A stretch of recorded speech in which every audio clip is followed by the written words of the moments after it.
Every year, more than 500,000 babies are born too soon in the United States. Our country's premature birth rate has risen by 36% over the last 25 years. And this is very serious cause for concern. Premature birth costs society more than $26 billion per year and takes a toll on families and hospitals alike.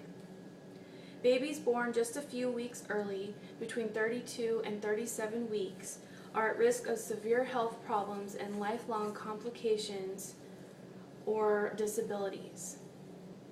Premature birth is the #1 killer of newborns.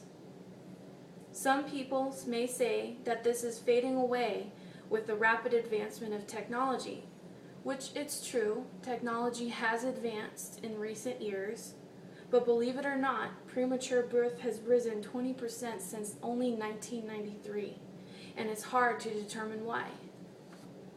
In the United States, 1 in 8 babies is born prematurely.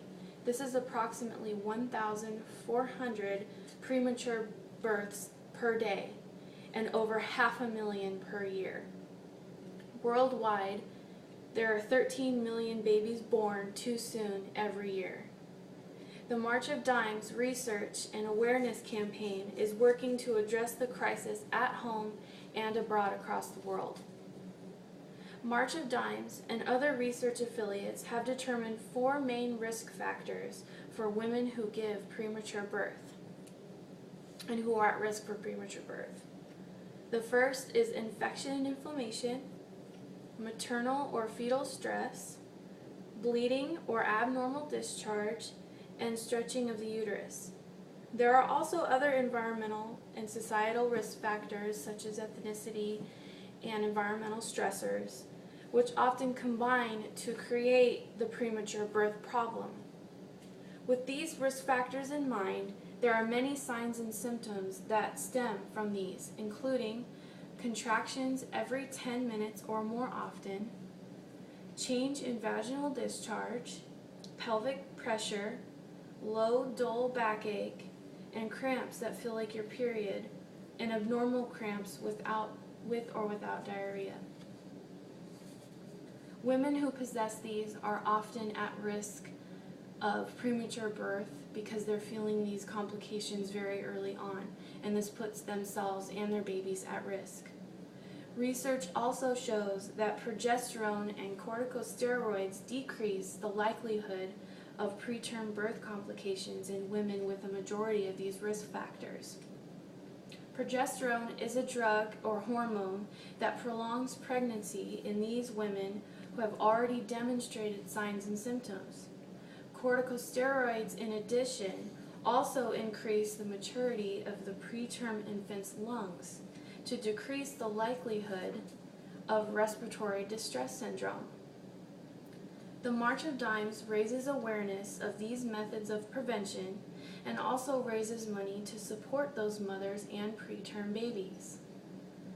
Premature care and neonatal intensive care costs hospitals and families nearly $26 billion per year, and March of Dimes is a huge factor in buffering these costs by the use of programs and donation walks similar to Relay for Life.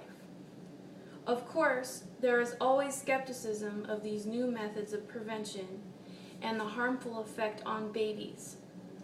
Most doctors and mothers encourage mothers who are at risk for preterm birth to just continue bed rest and drink plenty of liquids and just try and stay at rest to prevent preterm birth. However, all of the research that the March of Dimes has sponsored and produced, and all of the awareness of the growing problem of premature birth it has provoked, makes participation in March of Dimes a great endeavor for women, men, and children alike. In 2003, March of Dimes launched the Prematurity Campaign for individuals to get involved in raising awareness within their local legislation. A Healthy Baby is Worth the Wait is a program that is out there to provide support and care for women who are at risk of preterm birth. Of course, Every March, every year, there is the March of Dimes Awareness Walk that are usually held at your local elementary school or high school with a track, and you're able to donate money for a charitable cause. In conclusion, it is important to reflect on the complications on both mother and baby from preterm birth, and thinking about the risk factors that I had mentioned before. The number of babies affected by early birth is astonishing, and with the rising occurrence of premature birth rates, it is important to put yourself in the shoes of the one out of every 8th mother and baby to decide if your donation and support for awareness is worth a fighting chance for preterm and priceless infants.